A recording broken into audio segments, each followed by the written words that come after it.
Naririto ako para makisama sa inyo sa pagdiriwang ng Pride Month. Pagkatapos ang direkto, kailangan samahan ko kayo. Yes!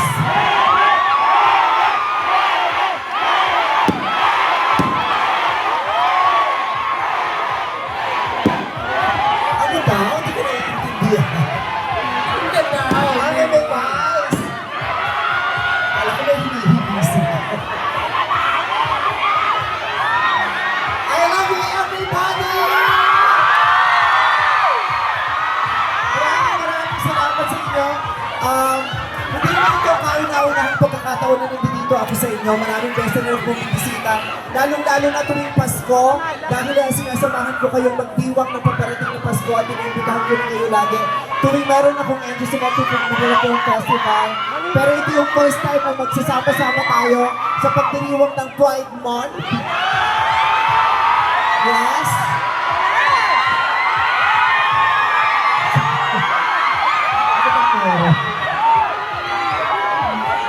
At masaya ako na nakikita kayong lahat dahil hindi lang kaming mga miyembro ng LGBTQIA+ community ang naririto. Nakikisa lahat ng genders, lahat ng kasarian at kasama niyo kami niyayakap ang bawat isa upang magpakita ng suporta at pagmamahal sa bawat isang bahagi ng aming komunidad. Maraming salamat po. I love you to mga bakla. Ang daming bakla sa Binyan! Ang daming LGBT sa Binyan! Pati na rin yung mga nasa Skydeck Bar, mga bakla! Mga nagpapainom sa Skydeck Bar, mga bakla. At nandito rin ako kasi gusto kong magbigay ng pasasalamat sa Binyan dahil isa sila sa mga pangunahin na lugar na nag-adapt at nag-implementa ng Right to Care.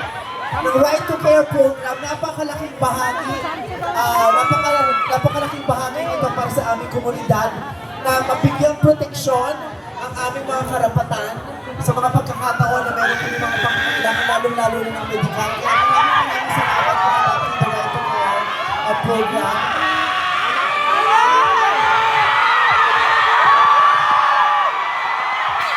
Alam kong nagagandahan kayo sa akin sa personal ko.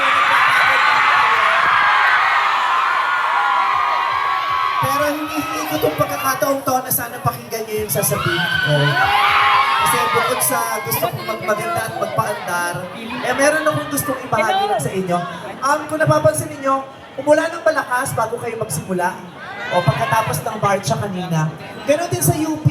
Pag nagkakaroon kami ng malaking pagtatanghal doon para sa Pride Month, umuulan din ng malakas. At gaya na sa ibang lugar ng Pilipinas, pag may Pride event, umuulan ng malakas.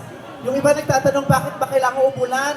Parang nadadaon na ang tala o nauunsyon yung program. Sabi ko, hindi. Maganda yung ulan. Kasi tuwing umuulan, diyan talaga lalong lumalabas ang kagandahan ng bahaghari. Sabi nga ng kanta, di ba? There's a rainbow always after the rain. Ang pagpatak ng ulan na yan ay lalong nagpapanigning ng kagandahan ng mga bakla at ang lahat ng kulay ng LGBTQIA+ community and the rainbow community. Yes, kung sa araw at umuulan lumalabas, tayo bilang mga bahaghari, pero sa gabi tayo naman parang mga tala sa langit. Hindi tayo nawawala ng silbi, nagniningning pa rin tayo.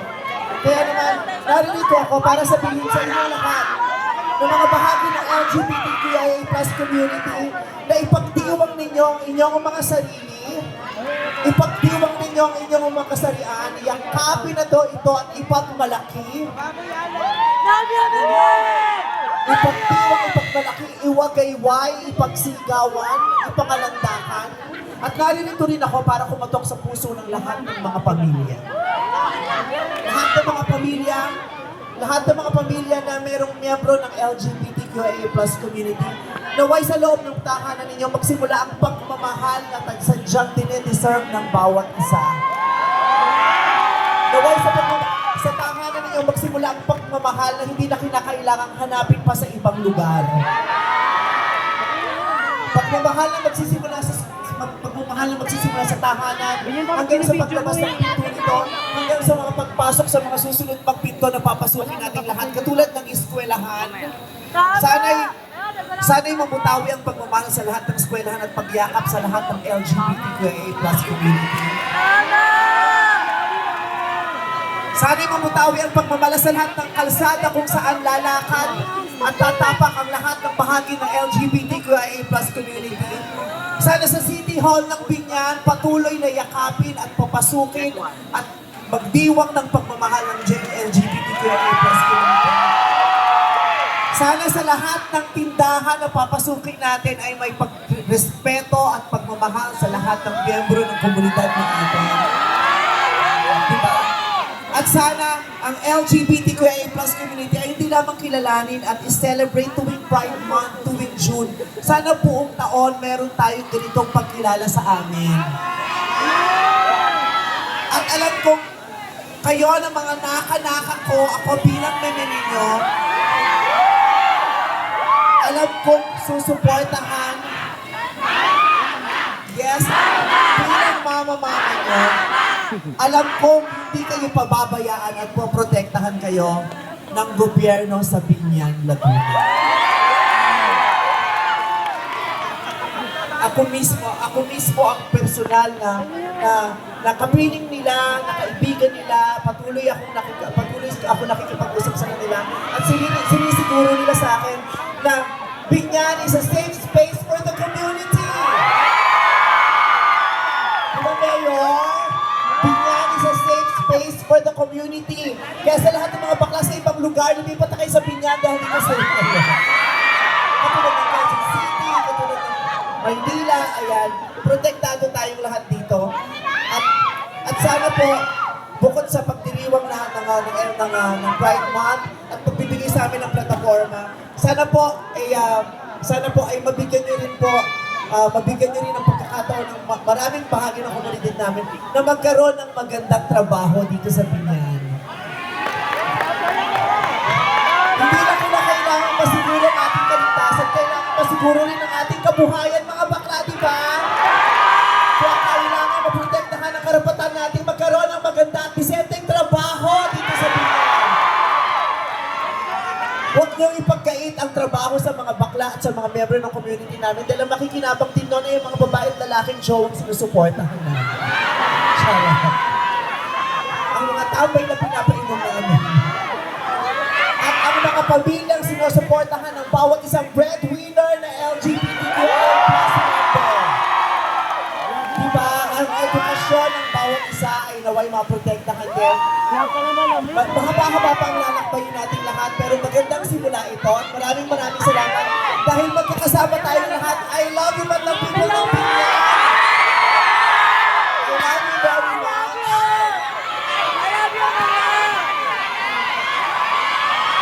Maraming salamat kay Mayor John Alonte at sa Alonte family. Maraming salamat sa pagmamahal niyo sa LGBTQIA+ community.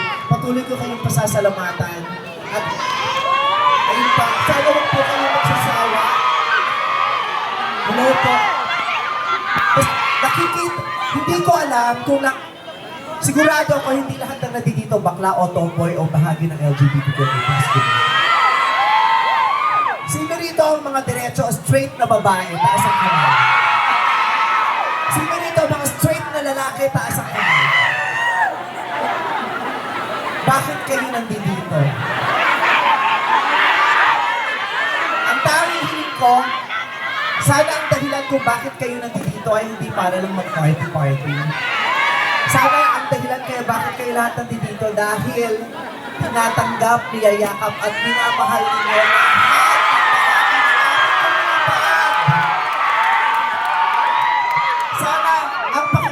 Sana ang pakikipagkapwa-tao niya sa mga miyembro ng aming komunidad ay hindi lamang basta pakikisama. Sana ito ay sincero at totoo. Hindi ito natatapos dahil kasama niyo silang umiinom, kasama niyo silang lumarampa, pinapatawa nila kayo. Sana kasama namin kayo sa totoong laban ng aming komunidad. Maaasahan ba namin kayo? Nakikiusap kami sa inyo, samahan niyo naman kami sa labang ito. Maaari po ba? Yes. Maraming salamat. Sana maasahan po namin kayo. I love you. Maraming salamat sa aking mga little ponies na nandito sa Binyan. Thank you very much.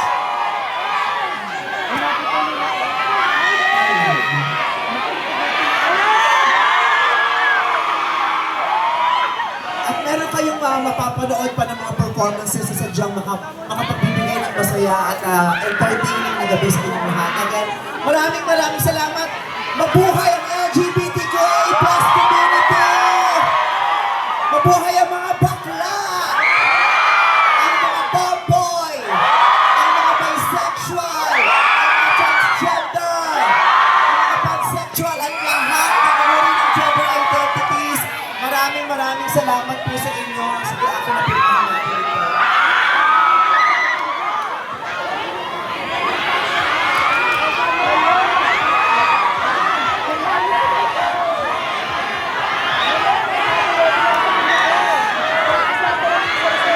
Nakikita niyo yung baby ko.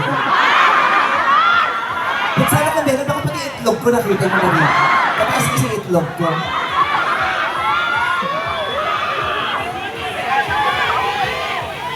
Plastic na pinitak ko. Ha?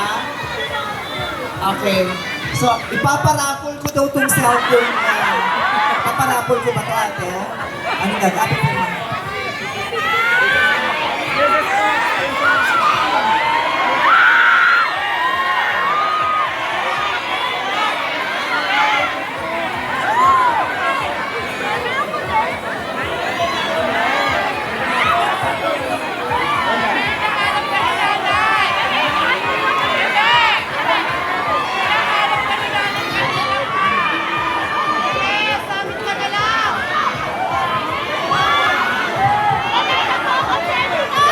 Maraming salamat po. Again, Mayor Jel, thank you very much. Ayun po. Sana po maraming magbukas na trabaho para sa LGBTQIA+ community. Maraming salamat. Thank you so much for this opportunity. Thank you. Maraming salamat. Mabuhay po kayo.